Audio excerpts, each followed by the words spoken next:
안녕하세요. 2025년 10월 17일 금요일 저녁은 오늘의 시장 흐름과 투자 전략을 알아보겠습니다. 간밤 글로벌 시장은 불안감 속에서도 기술주 중심으로 견조한 모습을 보였고요. 특히 한국 증시의 강세가 돋보였습니다. 먼저 간밤 미국 시장 소식부터 살펴볼까요? 미국 지역 은행들의 부실 대출 문제가 다시 수면 위로 떠올랐습니다. JP모건의 제이미 다이먼 CEO는 이를 바퀴벌레에 비유하며 금융 시스템 내 추가 문제 가능성을 경고했는데요.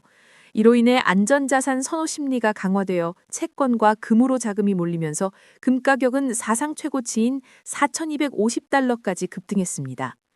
하지만 유동성 위기 시 금 가격도 하락할 수 있다는 점은 늘 염두에 두셔야 합니다. 미국 연방정부 셧다운이 16일째 지속되며 경제지표 발표가 중단되고 시장 불확실성을 키우고 있습니다. 이러한 상황 속에서도 크리스토퍼 월러 연준 이사는 금리 인하 횟수가 시장 예상보다 적을 수 있다는 발언으로 시장에 경고음을 울렸습니다.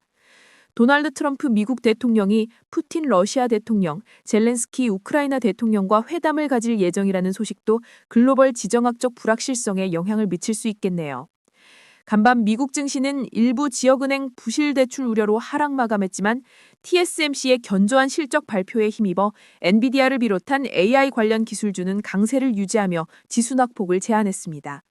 특히 러셀 2000 중소형주 지수는 10년물 금리 하락과 달러 인덱스 약세의 수혜를 받아 아웃퍼폼하는 모습을 보였어요. 엔비디아는 xAI와의 20억 달러 규모 칩 임대차 협력 소식으로 마이크론은 UBS의 목표 주가 상향 조정으로 긍정적인 모멘텀을 이어갔습니다. AMD도 오라클 및 오픈AI와 대규모 AI 칩 계약을 맺으며 엔비디아의 대항마로 떠오르고 있지만 높은 밸류에이션은 리스크 요인으로 지적됩니다. 테슬라는 3분기 실적 발표를 앞두고 모건 스탠리의 매수 보고서 발표로 긍정적인 전망이 나오고 있습니다.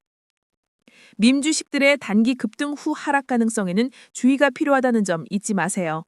단기적으로 미국 증시는 지역은행 부실 문제와 셧다운으로 인한 높은 변동성에 직면할 수 있습니다. 하지만 AI 섹터는 상대적으로 견조한 흐름을 보일 수 있겠네요. 이제 한국 시장으로 넘어가 볼까요? 한국 증시는 정말 뜨거웠습니다.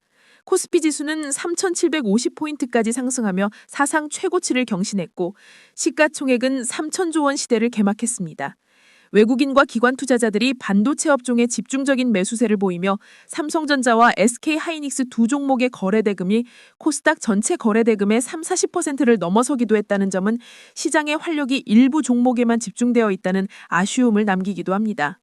SK하이닉스는 JP모건이 슈퍼스타로 언급하며 목표 주가 60만 원을 제시하는 등 매우 긍정적인 전망이 나오고 있고요. 삼성전자 역시 사상 최고가를 기록하며 견조한 흐름을 이어가고 있습니다. 현대차와 기아차도 한미 관세 협상 타결 기대감과 9월 미국 판매 호조 소식에 힘입어 급등했어요. LG에너지솔루션은 흑자 전환 후 강세를 지속하고 있습니다.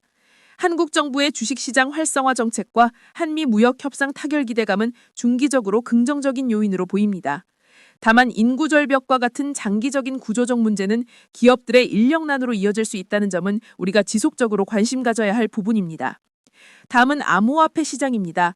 비트토이는 11만 달러 아래로 두 번이나 내려갔고 최근에는 10만 7천에서 10만 8천 달러까지 하락하며 좋지 않은 흐름을 보이고 있습니다. 이더리움 역시 4,100달러를 체크했으나 다시 하락하고 있어요. 비트코인 금가격 비율이 장기 상승 추세에서 이탈하려는 움직임은 비트코인의 실질 구매력이 악화되고 있다는 구조적 신호로 해석될 수 있습니다. 미국 법무부가 캄보디아 사이버 범죄 집단으로부터 미국 역사상 최대 규모의 비트코인 12만 개를 몰수했다는 소식도 시장의 매도 압력으로 작용할 수 있습니다. 암호화폐 시장은 레버리지 비중이 높아 신용 위기에 매우 취약하다는 점을 명심하셔야 합니다. 마지막으로 투자 전략을 제안해 드릴게요. 미국 증시에서는 AI 반도체 섹터인 엔비디아, 마이크론, 오라클, 브로드컴과 테슬라, 허니웰, 햄스앤헐스를 분할 매수 관점에서 지켜보는 것이 좋겠습니다. 한국 증시에서는 반도체 섹터의 SK하이닉스와 삼성전자, 자동차 섹터의 현대차, 기아차, 2차 전지 섹터의 LG에너지솔루션 등을 조정 시 비중을 늘리는 전략이 유효해 보입니다. 코스닥 전반과 SK 주식, 그리고 제약, 바이오 로봇주는 확실한 반등 신호가 나타날 때까지 진입을 보류하는 것이 현명합니다. 암호화폐 시장은 신용위기가 진정되고 시장이 안정화될 때까지 진입을 보류하고 관망하는 것을 강력히 권고합니다. 특히 레버리지를 사용한 투자는 절대적으로 피해야 합니다. 체력이 약한 알트코인들은 매도를 고려하는 것이 좋습니다.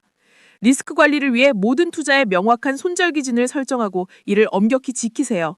또한 현재와 같이 불확실성이 높은 시기에는 평소보다 높은 수준의 현금 비중 20에서 30% 이상을 유지하여 시장 조정 시 매수 기회를 포착하거나 리스크를 해지하는 전략이 필요합니다. 오늘의 시장은 미국 은행 부실 리스크와 정부 셧다운이라는 글로벌 불확실성 속에서도 한국 증시의 대형주 중심 강세가 돋보였습니다. 가장 유망한 투자 기회는 AI 반도체 섹터, 한국 자동차 섹터, 그리고 한국 2차 전지 섹터로 보입니다. 하지만 미국 지역은행 부실 확산과 암호화폐 시장의 신용위기는 주의해야 할 리스크 요소입니다. 이 내용은 AI가 작성한 것으로 투자 추천은 아니며 참고용이라는 점 다시 한번 강조드립니다. 오늘의 정보가 도움이 되셨다면 구독과 좋아요, 알림 설정 꼭 부탁드려요.